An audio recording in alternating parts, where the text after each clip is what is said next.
When we talk about the impact that the past 6 months in Gaza have had, we're talking about several levels, several layers. We're talking politically, we're talking about the narrative media-wise, we're talking about ideology, we're talking about, in terms of the impact on the public, the general public around the world. Yeah. But I'd like to focus a little bit more on Europe, as well as the West in general, because my concern personally, and I believe that this is a concern that probably you share or others also share, and that is that the kind of duality where we have seen exposed in terms of the West's political stand, ideological stand, its coverage of what's been going on in Gaza, is deeply problematic, and that threatens the integrity of what we call, let's just say loosely, Western civilization, that is built on values and fundamentals and principles such as human rights, such as equality, such as, the sacrosanct of human lives, all these things that seem now to have gone, by the way, as we have seen horrors being revealed in Gaza. And my concern is about the impact that this has on our societies. In fact, I would go further to say on democracy itself here in the West. What's your take on this? Well, definitely, Hannes, you are raising important issue that used to be there even before the Gaza conflict. We have been watching in previous occasion. Let's say that the Gaza conflict has further highlighted this trend of, that I would say, hypocritical in this situation. The initial battle of narratives, because we are in a full battle of narratives, among the Europeans, of course, spread around by Western political establishment in Europe and in the United States and in the mainstream media, was that this is a battle of civilization, this is a battle between values, Western values of freedom and democracy, and Eastern obscurantism. And that, of course, Israel had the right to defend itself from a terrorist attack that took more than 1,000 people killed. So there was a shock in Europe and the West for two reasons. First, because Israel has been catch by surprise by the attack. Nobody, even from, let's say, racist point of view, believed that the Palestinian could be able to carry out such kind of attack. Yeah. They aura were of Israeli invincibility was shattered. the capability of the Israelis to foresee, to prevent, and so and so. And that was the first shock.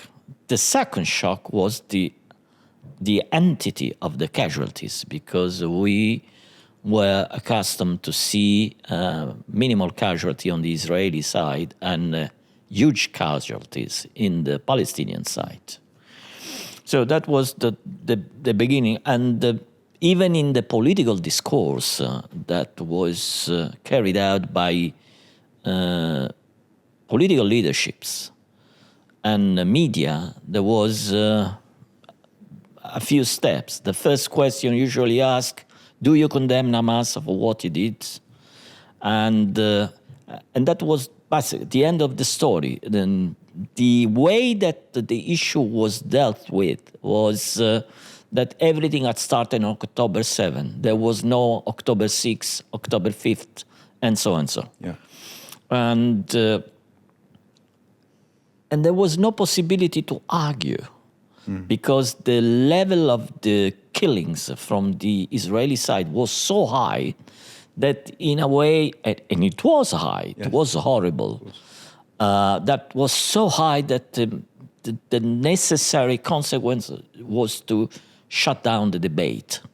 So trying to go and say and ask and explain why what happened had happened in itself was something that was disturbing, because it was implying that we have to go back to certain behaviors and practices that were taking place in that area of the world, unknown by Western public opinion since decades.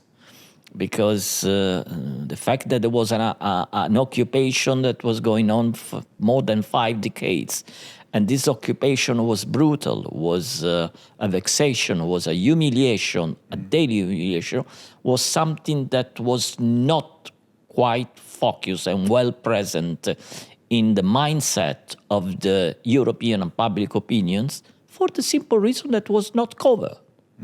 So there was a very, very, terrible way to frame the situation. If there was one Israeli stabbed in Jerusalem street, is an headline news in Western media.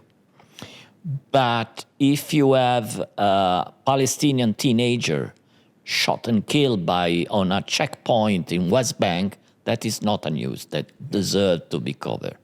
And in this way, there was already a racial discrimination in the importance of the death. Did this come about deliberately? Was it by design? Or was it laziness in journalistic terms? Was it, people like myself, coming from my own background. It's a combination of all the things you just mentioned.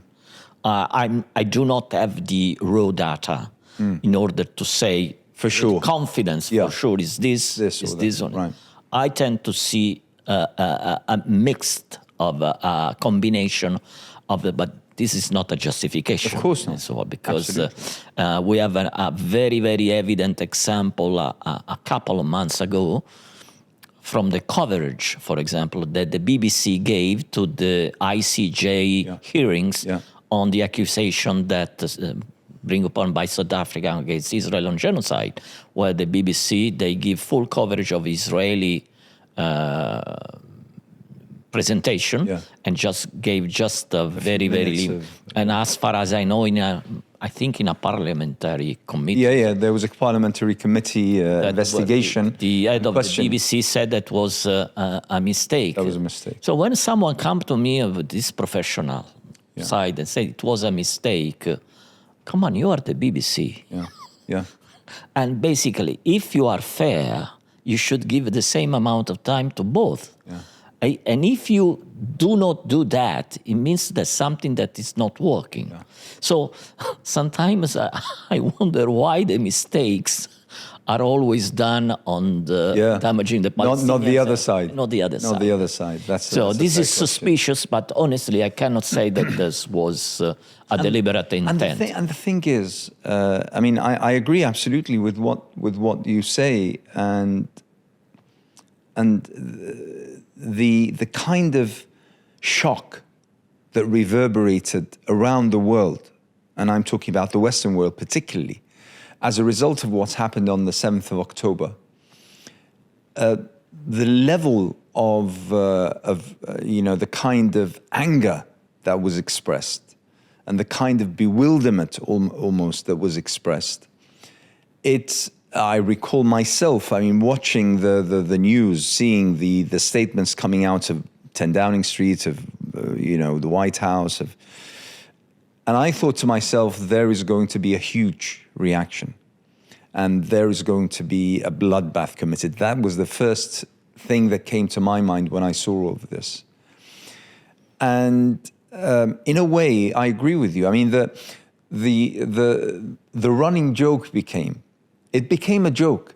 Every single media interview had to start off with, do you condemn? And by the way, those asked were usually the Palestinians, the Arabs, the Muslims, usually those that were asked the question. No one else was asked the question, do you condemn it was attacks? Evident with the many interviews that, for example, just to take one of the most strong example of this attitude, Piers Morgan interviews, where at the end of the day, those interview backfires. Yeah. Because I don't know if it was because he was a fair journalist or because he made a mistake, but Piers Morgan bring in the program some, let's say, people supporting the Palestinian cause that were so clever. I remember that Bassem Youssef, for example, he became a global phenomenon. Absolutely, to reverse completely. So probably, I don't know if Piers Morgan was animated by the intention to present a fair debate. One fact is certain: the question he used to ask were different. If sitting in the studio there was an Israeli or someone supporting the reason of Israel, and an Arab or someone supporting the reason of the Arab Palestinians. Correct. This is a fact. And the fact is, and this is what audiences started to realize quickly, and that is that question wasn't aimed to verify a certain moral standing or a political point of view. The objective of this question was to shut down the debate, just like you said. Yes. It was in order that, okay, so from now on, it has to stem from the fact that what happened on the 7th of October began this cycle, and therefore everything that's happened afterwards, in a way you could say, oh, how horrible for the Israelis to attack hospitals or to kill babies, but it has an element of justification because we just condemned. Well, one element that we should never underestimate is how Israel is clever, especially in the propaganda or in presenting his case. And this has lasted for a while in Western media. Then at the end of last year, early this year, a division started to emerge between what the political elite and mainstream media were saying, and what the ordinary people, their customers, listening to what they say, started to think and act in the streets with massive protests. So it was evident from the opinion polls that the public opinion in Europe were developing a quite specific views of what's going on there that was not aligned at all with what Israel and the supporters of Israel were saying to the public opinion. And this was something that was, let's say, shocking. I will never forget, there was a moment in expressing solidarity that the President of the European Commission, Ursula von der Leyen, and the President of the European Parliament, Roberta Metsola, they both went together in Israel to give solidarity. And while they were in Israel, the President of Israel, Herzog, made one of the most horrible statements. They said, there are no innocent civilians in Gaza.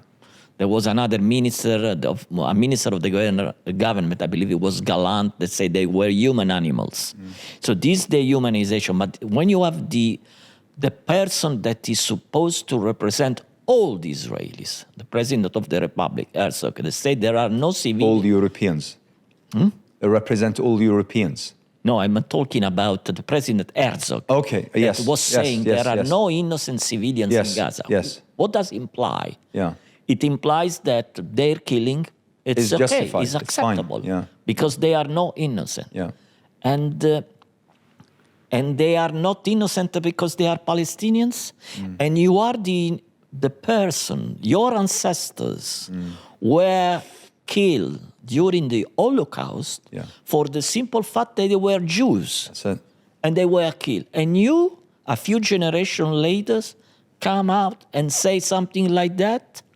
And there was not one single voice in the European leadership raising this point and say, how you dare to say something like that, considering the history of your people? You should be the last to say something like that.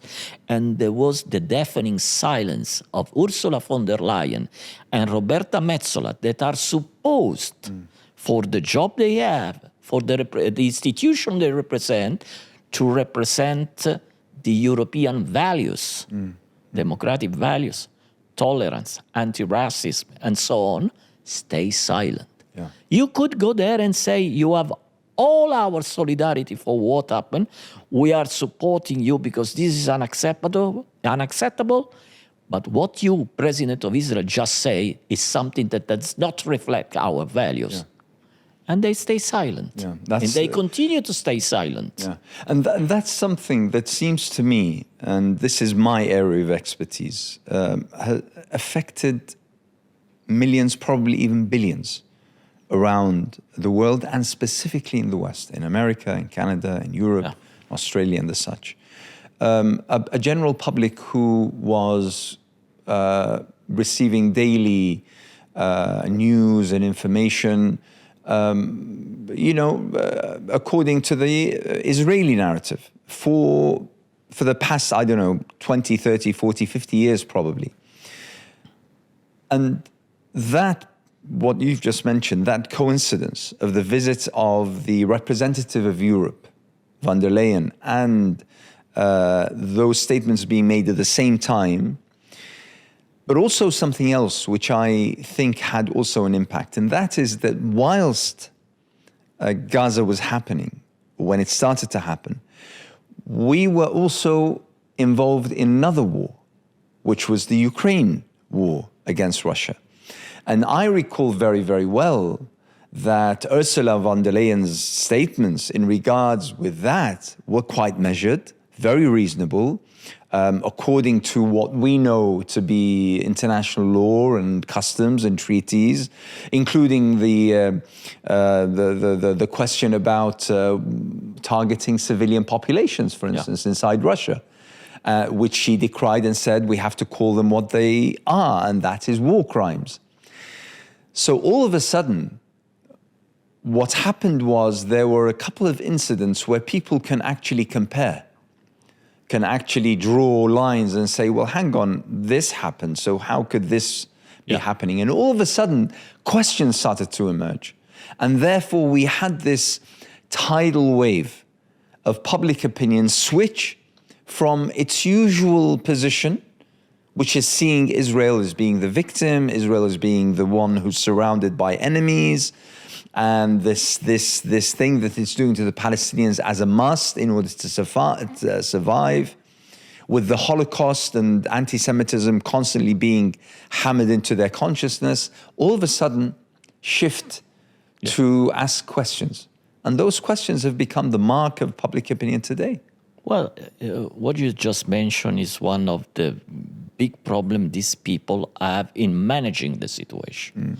Because when the Ukraine war started, the immediate mantra was there's an aggressor and an attacked.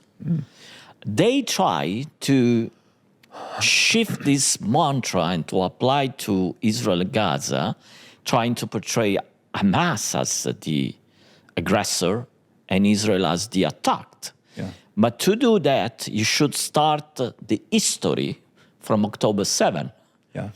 And because they have deliberately ignored the previous 56 years of occupation, where the aggressor was, is, and will continue to be Israel for obvious reason that we know that, because Israel is legally considered occupying power according to the United Nations resolution.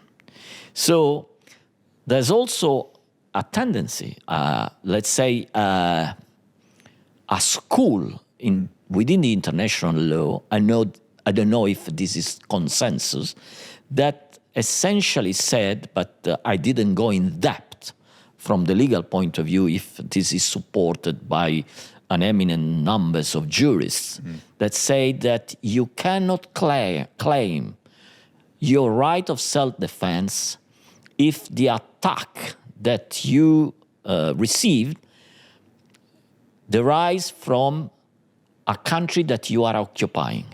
So according to some, let's say, school of the international law, because Israel is occupying power, and by the way, according to the international law, Israel, though he has withdrawn in 2005 all his settlers and troops from Gaza, the juridical status of occupation on Gaza has continued Correct. because the Strip has been under the siege of Israel. Yes. The money that is used in Gaza is the shekel. Yes. The child who are born in Gaza are enrolled in the Israeli register. Yeah. And all the deliveries are arriving there because of Israel, through Israel. The airspace is closed, the naval coast is closed. So the occupation continues, legally speaking, not physically speaking. Yes. And so because the occupation is continuing, if from Gaza there's an attack against Israel that is the occupying power, Israel cannot claim its right of self-defense. This is very controversial. Yes. I said that because it's part of the debate. Of course, if I go to a Western university in a Western debate and I'm going to say something like that, probably I would be crucified because nobody would accept the argument that you cannot claim the right of self-defense. Yes. So this is the first point. But this is a part of a bigger problem, far bigger problem. That is one of the reasons why the world is going upside down. Because we have the international system, international law, is something that basically was codified at the end of the Second World War with the UN Charter and the following convention, UN convention that is going to, they built upon a network of rules that is called the international system. And then we have what we call, or is usually called, the US-led rules-based international system. Now, according to the normal scholars, there's one international law and there's one UN charter. Correct. Western countries, the US and Western Europe, they believe that there's no difference between the UN Charter, the customary international law, and what they define the US-led rules-based war system. It's the same. It is not the same because the first one is universal and theoretically speaking should be applied with no exception to anybody. Absolutely. In the US case, in the US-led rules-based world order or international system, whatever you want to call him, it works according to another principle. For me and my friends, everything is allowed. For the others, that's the international law. A world system cannot work in this way because it's a blatant double standards. The Western countries said, well, listen, this is not double standard. We are the democracies. We are better than the other one. They are autocracies. But guess what? There are a lot of countries around the world that are not autocracies. They are democratic countries. They are considered as such. Take India, for example. Yeah. Take some other Asian country. And they don't like this system. They consider this system unfair. Yeah. They consider a double standard. And where the double standard comes from an intellectual mindset that says that the US is exceptional. It's called US exceptionalism. Yeah. Because we are the United States, we are entitled to do something that other countries are entitled to do only with our permission. And this goes on the Israeli side too. Because Israel, because it's Israel, because of the Holocaust, because of the fact that it's strictly allied with the United States, is experience a very, very strange situation. Inside the United Nations, Israel has been condemned many, many times, and the Israeli says, and under a certain point of view, they have a point, it said, no country has been subject to so many condemning resolutions in the United States as Israel has been done in the last 50, 60, 70 years. And there are other countries that did much worse than us in the world, and they didn't receive such kind of condemnation. And they have a point on that. But they omit to say that they could do with impunity so many attacks everywhere without going into the Security Council and condemn like any other country would be condemned for the simple fact that the American veto that is shielding Israel. So that's what is really becoming unacceptable by many public opinion is this sense of impunity that is granted to Israel. And if I was an Israeli, I would be the first, to say and to ask, listen, I want to be treated as a normal country, like all the other countries in the world. Why I should be treated differently? It's not fair. One of the problems of the Jews along history for thousands of history, and the fact that they have been horribly treated differently from the other people. Now the Jews have their own state. If I may, from the other people, essentially from the Europeans. Essentially from the Europeans. Let's say only from Europeans. Only from Europeans, correct. Because apparently history is providing widespread historical works that show that the level of tolerance in the Muslim world and the Arab world was far higher than what the tolerance in Europe. So sometimes I used to say to my Israeli friends, you are presenting the bill of the Holocaust to the wrong people. People. Palestinians have nothing to do with the Holocaust. Even if one times Netanyahu tried to justify the fact that the sheriff of Jerusalem, the Al-Husseini, was apparently in good relationship with Hitler. So, but this is not a case you can build the fact that Palestinians are responsible for the Holocaust. Come on. Germans and Nazis were responsible for the Holocaust. I mean, what you say is crucial because it brings to the discussion something which is fundamental to our being here today. But no one seems to be really talking about. I mean, the United Nations, this international law, one can either describe it as being ineffective, or you can describe it as being complicit. I mean, let me give you this spectacle. The very first vote on a ceasefire, which happened sometime in November or December, I recall till now, the screen of the votes showed 162 nations for a ceasefire, something like 8 or 9 abstentions, and then 3 against. Yes. And yet, according to any semblance of democracy, the decision is a tidal wave for a particular direction. But because one of the 3 who voted against is the United States, the whole thing just collapsed. Yeah. And when, you know, these proclamations, these grand proclamations by Western politicians, especially during election campaigns, which we're in the throes of, which in America they're in the throes of, you know, we want world unity. We want, the world to speak as one. We want, all these romantic aspirations. Well, we have it. We have it. The entire world is in agreement on something. Yet that unity is being decimated because of something enshrined within international law.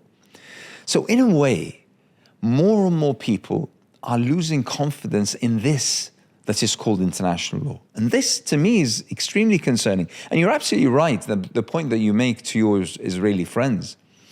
I would go even further and say that if I was an Israeli citizen, I would be extremely concerned by the fact that the entire world is held by the thread of, held back by the thread of the US right to a veto. Because if that somehow collapsed or was undermined or went, I mean, the consequences would be absolutely devastating from the Israeli point of view. And therefore, they need a different track, they need a different set of policies in order to wave off this tidal wave of not only public opinion, but political trend. The problem of the international law, Hannes, is that it was conceived deliberately in that way. What you mentioned just before was a vote in the General Assembly of the United Nations. In 1945, those who created this new international law, international system built around the United Nations, they deliberately conceived the system in order to protect the great power, or to put more specifically, to give a wide leverage to the great powers. So the General Assembly can issue hundreds of resolutions. They are not binding. The Security Council, on the other hand, is what producing international law through its revolution. And the Security Council of the United Nations works only if the 5 permanent members of the Security Council agree. US, Russia, China, France, and United Kingdom. If one of them is raising his hand and say no, there's no resolution. Now we have watched hundreds of times that the United States cast their veto to protect Israel. The other day, 3 days ago, for the first time, the United States abstained from a resolution. And basically, the resolution passed, asking for a ceasefire for the Ramadan.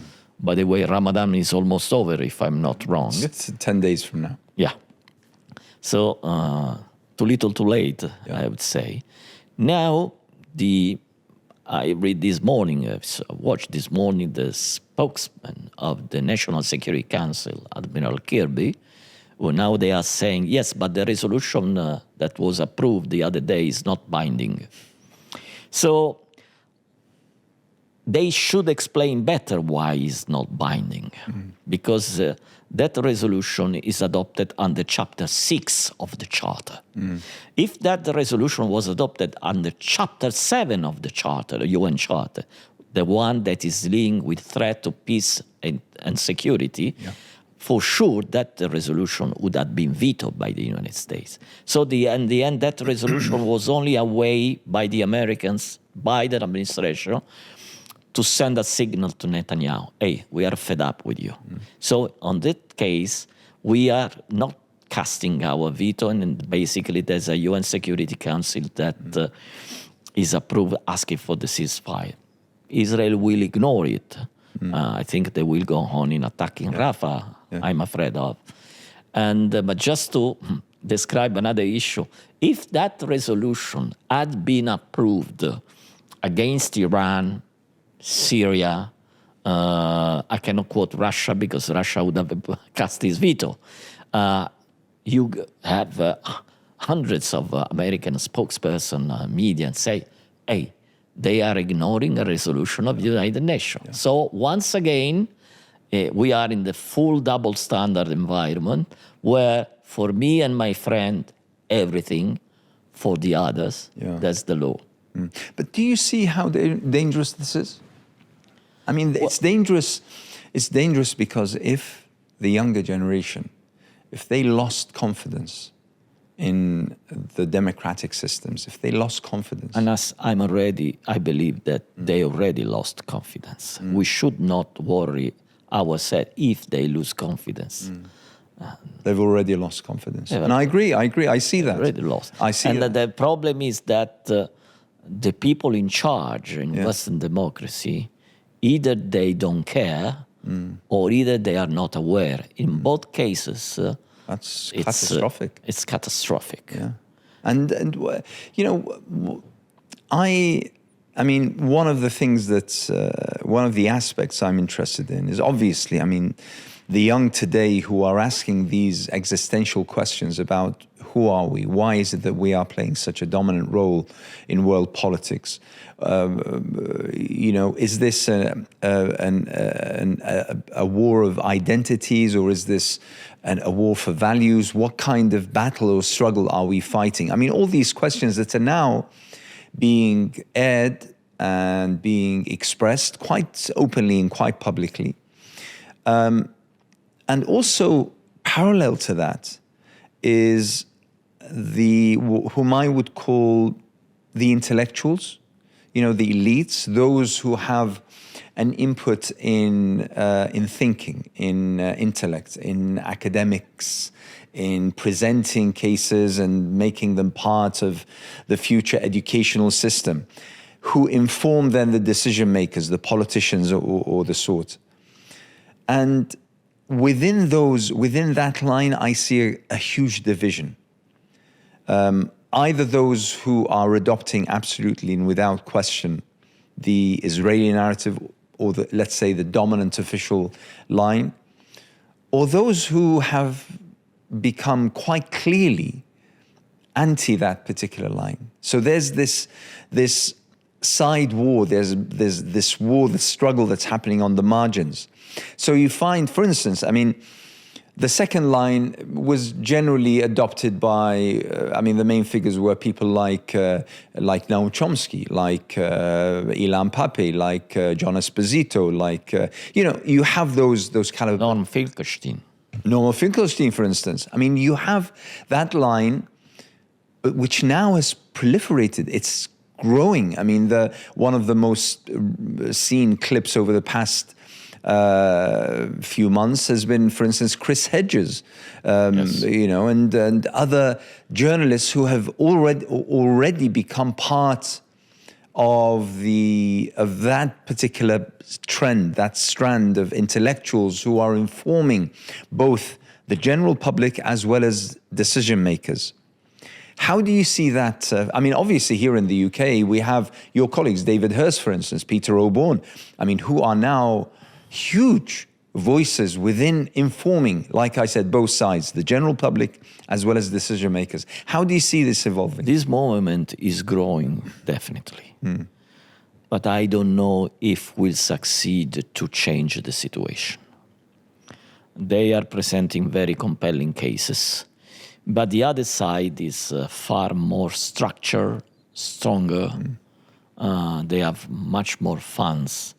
So there's a popular trend that is going on. For example, in these days in Rome, at the Rome State University, the bigger university in the country, there are the students that are protesting against the leadership of the university because they want all the agreement between this university and Israeli university to be cut off as a protest for what's going on. So there's a movement that is going on, that is protesting, but we have a problem of memory. And sometimes something will happen soon that will create another crisis somewhere else. Like when Gaza came, Ukraine was immediately forgotten. Yeah. Now maybe there could come something else, another weapon of mass destruction, not destruction, distraction. And to get this situation. As is in a way is frustrating. I already experienced on my skin in the past for having written an article on the Italian press where I said that there's a motto in Italy, I am with Israel without if or but. And I say in an article, I am with Israel with if and but. Because irrespective of which is the opinion about Israel and the birth of it, I believe that the state of Israel should exist.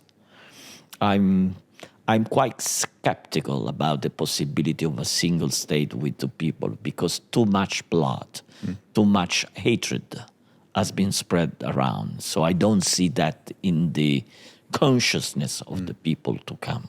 So I'm still an old relict attached upon the two-state solution, but for a practical purposes. And so I want to see Israel as a state. I want to see a Palestinian state. The parameters are well known, but I believe Israel has not enough bravery and courage, or is not ready to pay the price for this peace, because he's not sure that the peace will come, even if he will accept the request, or simply because he doesn't want to relinquish the land. Now Israel is under the control of far-right, fanatical religious extremist groups. But what you're mentioning before what happens in the world that is creating this situation. This is a far bigger problem because 21st century is probably the century that where we are experiencing a major shift in global politics. Saying in very, very blunt terms, 500 years, 5 centuries of Western domination are slowly fading down. And there's a multipolar world that maybe is coming out. We have no idea yet how this multipolar world will be, which shape, which rules, but there's something that we are experiencing. And all the tensions and the crisis we are experiencing in the last 10 years, 15 years, in my view, are linked to the fact that the United States are perceiving that their grip on the planet is weakening. And they are reacting. And the reaction sometimes is creating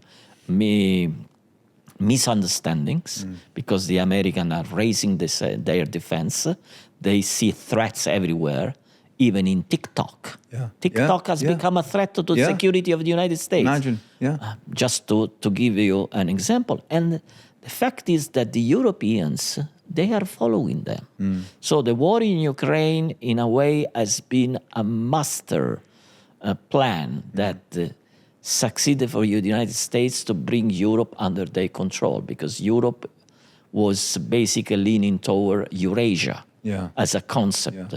More trade with China, trade with Russia, trade with the Middle East to create this big Eurasian. But this Eurasian, let's say, concept is something that is going against the leadership that the United States have on the planet for the last 100 years. We have seen the power in the world in the last 500 years has been the power, thalassocratic power, naval power. The powers that were the very strong navy, they ruled the world. There was first the Spanish, Portuguese, the Dutch, France, UK, the Royal Navy, and then in the last, since 1945 more or less, is the United States Navy.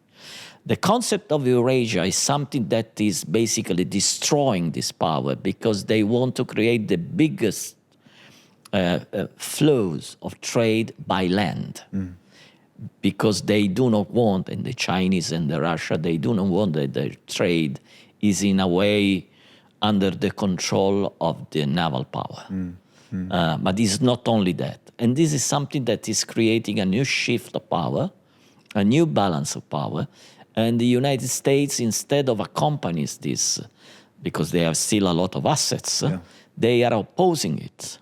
And also the use of dollar is degrading because many countries, they do not want to be under the U.S.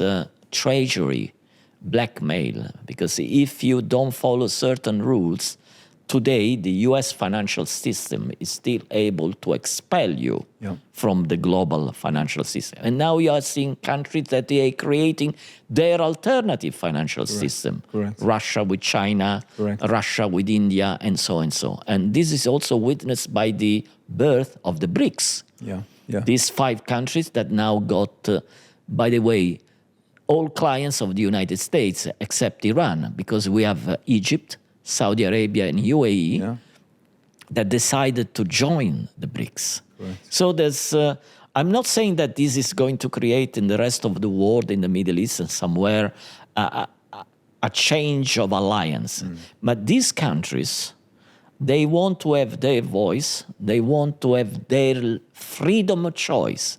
So if something for me is convenient to do it with China and Russia, I want to do it. If something else is convenient to do it with the United States and Europe, I want to do it. And I do not want any veto of what I should or I should not do. So the concept either with me or against me is rejected. And the concept either with me or against me is a typical Western concept that is going back to the 5th century before Christ.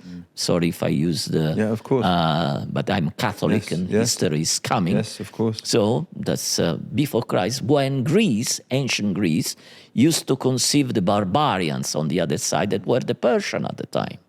And so when you mentioned before the identity is important, and we are building up our identity on the negatives. What I mean for that?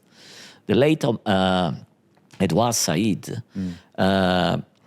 used to say that the Westerners define itself mainly through an enemy that is just the opposite of them. It was the Greece against the Persians and so on. And we have been seeing that between Western democracy and Islamic obscurantism. Now the enemy is Russia and China, different civilization. So we need to have an enemy in order to reinforce our belief that we are the best and we are better. But in doing that, we are raising up the tensions. We are, in a way, portraying this tension as created by the others. But in reality, it's basically a mutual system that is working, because we believe that we are weak and we need to defend ourselves. We raise our defenses. We spend more weapons. The other side, on the other part, said that they are raising their military expenses. They are against us. We have to do the same. And this situation produced 100 years ago the First World War. Everybody believed that was a war that could have lasted a few weeks to fix something, and then it went on for 4 years, changing completely the landscape of the last century. So, and this is called dilemma of security. My security, and when I feel 100% confidence of my security, you can be sure that on the other side there's someone that, because you feel 100% confident your security, he feels insecure. And this is the concept of the indivisibility of security. That is a concept that Russia used and said to the Westerners, listen, we have to create in Europe a security architecture. So Ukraine is basically the most important point, but the Russians have been asking, listen, for 25 years, don't expand NATO. Don't expand NATO. We feel a problem for our security. And we used to say, there's no problem. Where is the problem? The country are free to join any alliance that they want to join, but it should also put in the shoes of the others of what he's thinking about.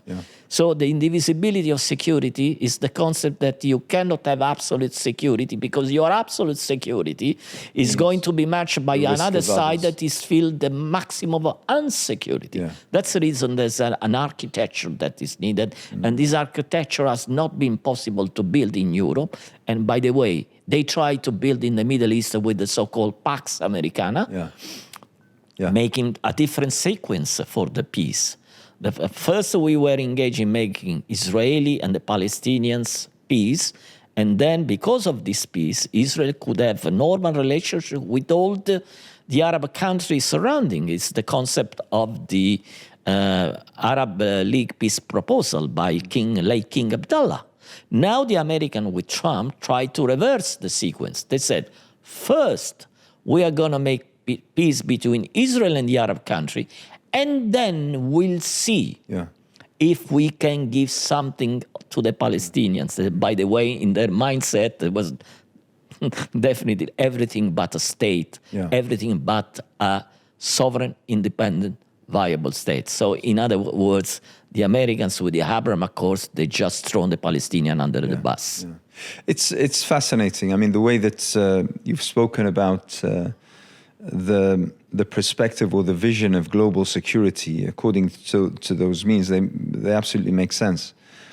And as you were talking, it occurred to me what we're seeing, the murmurs of certain African nations and the sequence of coups d'etats and the new leaderships, whether elected democratically, whether they come by virtue of overthrows, all seemingly declaring that their old ties with the old colonies, including France, are over. and that we're entering a new phase where agreements will be sought according to the best interests of the nations themselves. Yeah. And that's something that is quite interesting. I mean, we've seen now various countries in Africa take that particular step, make those declarations, and essentially reclaim the reins of those financial contracts being according to different terms, not merely the interests of France or Belgium or the such, but rather, the interests of the nation, of the country itself. Now, whether that is going to be fulfilled is something else, because, we've heard many proclamations in the past, but the quick sequence of several nations in Africa, that sort of gives credence to the argument about the proliferation of power in the next phase. We're not going to have the uni-polar system that we've had for the past 50 years. We're going to have a different context whereby we have pockets of power spread around the world, and each pursuing their own interests strategically as well as geopolitically and the like. And whilst that might be good on some level, but it's also threatens of further conflicts and further clashes and the such.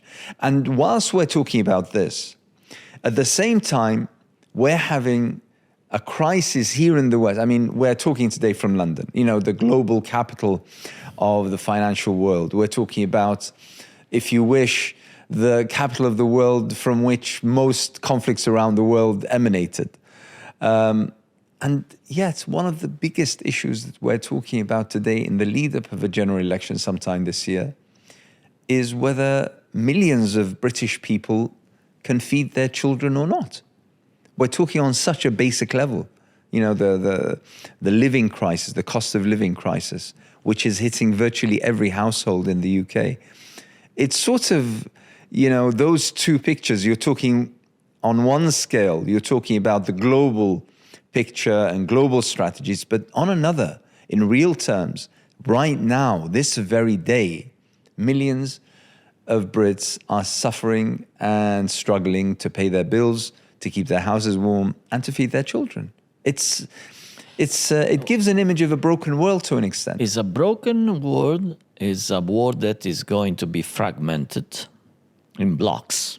Not in the Cold War concept of blocks. There were some different trade blocks, currency blocks, but the main aspect, the fact of UK is for me is dismaying, because we are used to accustomed to see United Kingdom as a country, one of the most important countries, and then at the end you see that concealed. Because I think the media, they don't talk about that very much. There are big problems. But the case you raise of Africa is quite important, because allows me to highlight another concept that is the escape from reality that Europe is experiencing. You quite correctly said there are some countries that basically they are taking their own way away from the France control. France is very nervous in these months, in these last years.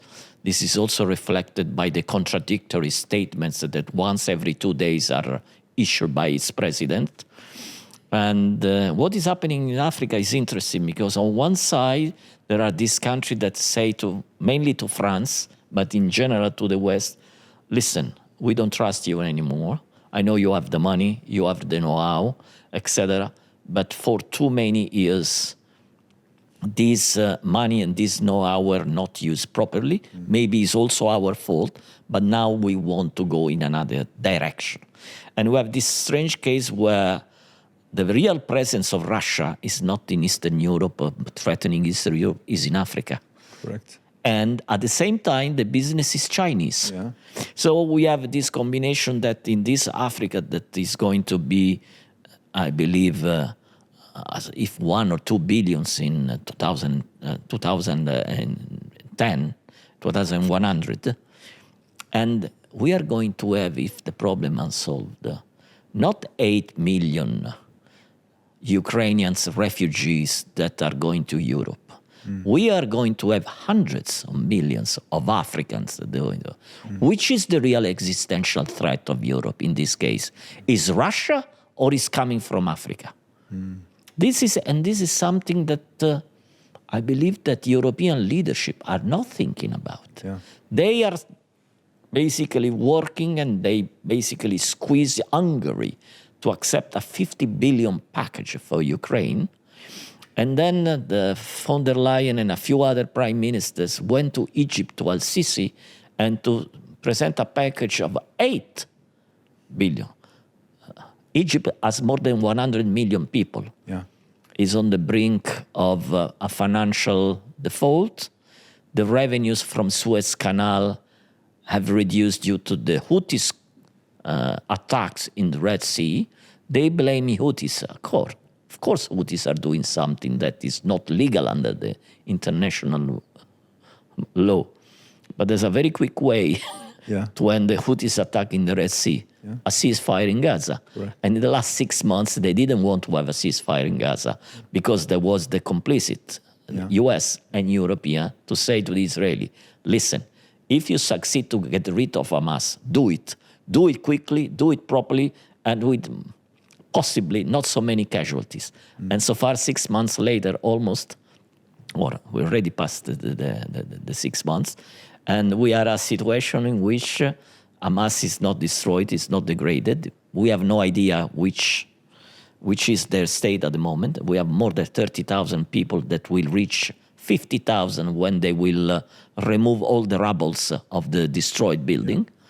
And so Egypt, they say, okay, whatever happened, take this 8 billion. By the way, 5 billions of 8 billions are loans, not grants. Yeah. So Egypt will have to repay that in one way or another. And to say, whatever happened, these are 8 billion. You have 9 million refugees now between Sudanese and Syrians. Please keep it there. And if the Palestinians arrive in Sinai, please, you must keep there. Don't allow them to leave the country to come to Europe. But this is a drop in an ocean. Absolutely. It's not going to be enough.